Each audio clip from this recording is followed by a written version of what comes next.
Thank you, Mr. Kelly. Ms. Dunn. Your Honor, a number of the named victims of this offense are present, and do you wish to submit to the court an intimate fact statement if so allowed? Absolutely. Thank you, Your Honor.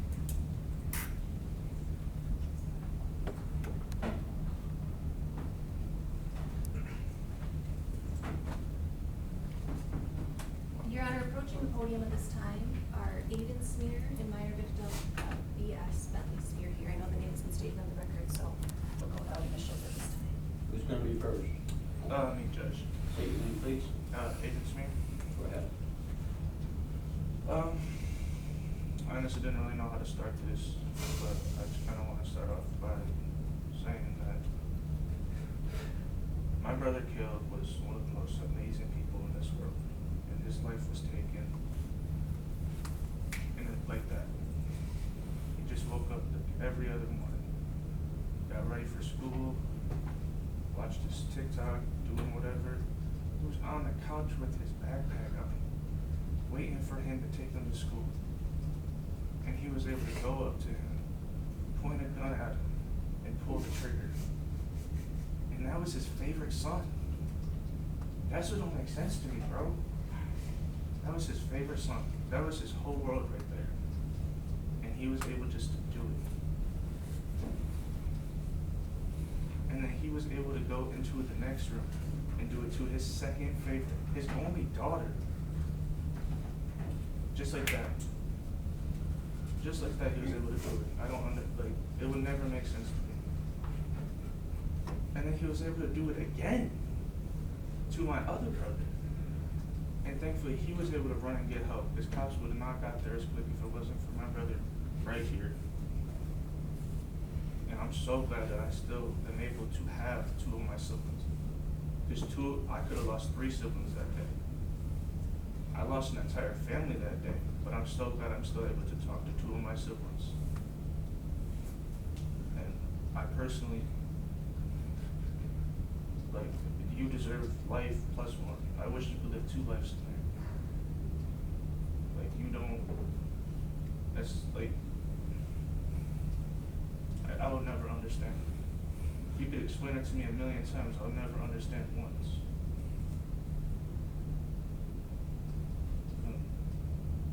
Mental health stuff, men's mental health is not talked about enough. I suffer from it. I have depression and anxiety. I got help. I took time away from my personal life and got help. I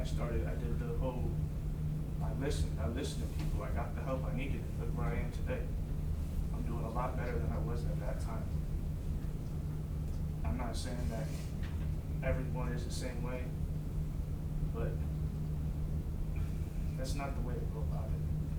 There'll never be an okay excuse for mental health, no matter what. Everyone in this room has experienced mental health. No one has done the things that you have done in this room. Ever. So,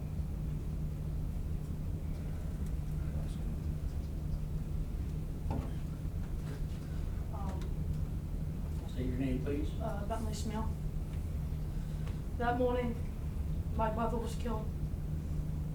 The first thing he said to me was a good one. I didn't know a good one. It started with shooting me in the face.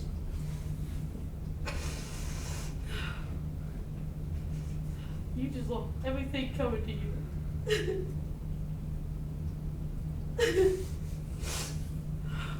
You can cry all you want, it won't change a thing. You crippled my sister, you killed my brother. Your own children that you loved your entire life just to kill. Just think about that.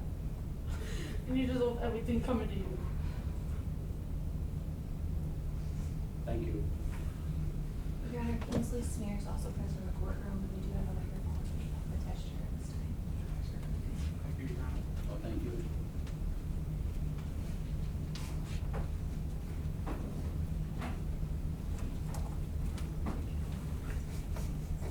My name is Kingsley Smeer.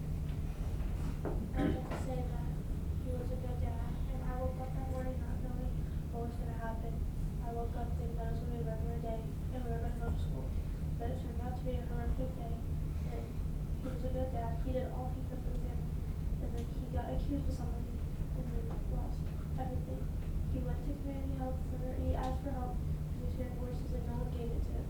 And so as soon as something happened, nothing had been done. And he asked for help and no one gave it to him. It makes no sense, and no one will ever know why he did it. He wasn't only my dad; he was my best friend. But he decided that he was going to hurt his children for some reason, and no one will understand why. He was a good dad. He was a good person, but he had a mental break, and no one knows why. And he woke up that morning. He woke his kids up and chose violence. He killed one of his kids on the couch. He went right behind him and shot him in the head. The kid, he had his back around. He was ready to go to school. He was always ready early in the morning, but my dad decided that he was going to go and shoot 3 of his children because he had a mental break. We all got ready. He woke us. He came in my room, woke me and Belly up, said good morning, and then we went. Then Bentley was laying on the bed with his son, and we were just waking up, and he decided to shoot Caleb first. We were in our room, and he shot us for no reason. And no one understand why he did it, and he would never understand. Caleb was already ready for school. He was on his couch with his backpack and everything, and he got shot. Me and Belly weren't even ready for school. We were trying to get ready, and then we got shot. That's all I have to say. Thank you.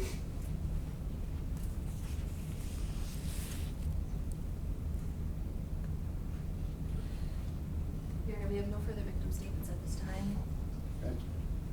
Your Honor, when we have a case of this sort, a tragedy of this magnitude, I think the only response and the natural response is to look for answers, and I think that's clear in the statements of the victims here, that this was a senseless, tragic event, and the pain it has caused is, I would say, immeasurable.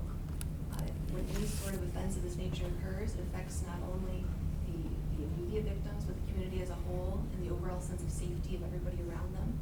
But here, the most tragic part of this entire situation, of the actions that were taken that day, is that the people who have been hurt the most are the people who had the greatest trust placed in Mr. Smerer, who had the greatest love for him, who were in the most vulnerable position because they put him in that position of trust, his own family members and his own minor children.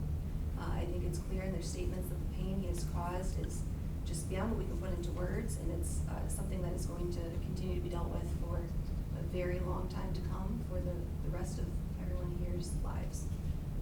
I think when we search for answers here, there's no answers to be found, because this type of act is just something that can't be explained with the kind of logic that we're looking for. But what is clear here is that what happened was the result of Mr. Smeer's actions, not just one action, not the action in a single moment, but again and again and again, choices made by no one other than Mr. Smerer, and the impact of those choices just can't be overstated. And because they were choices that were made by him clearly, one after the other, as noted in his factual basis to his plea, that he was considering this and contemplating this, and not just that morning, but in the time preceding that, the weeks preceding that, and that on that date, there were multiple times when he could have reconsidered, when other choices could have been made. But tragically, this was the choice that was made over and over as to each of the victims here. And as they're all grappling with what that means, I think the law is clear on what it has to mean for us here in this courtroom, and I think that law is in place for a reason. And I would ask that the court follow what is in the recommendation and follow what is, I think, the only viable option to address the tragedy of this magnitude in these circumstances.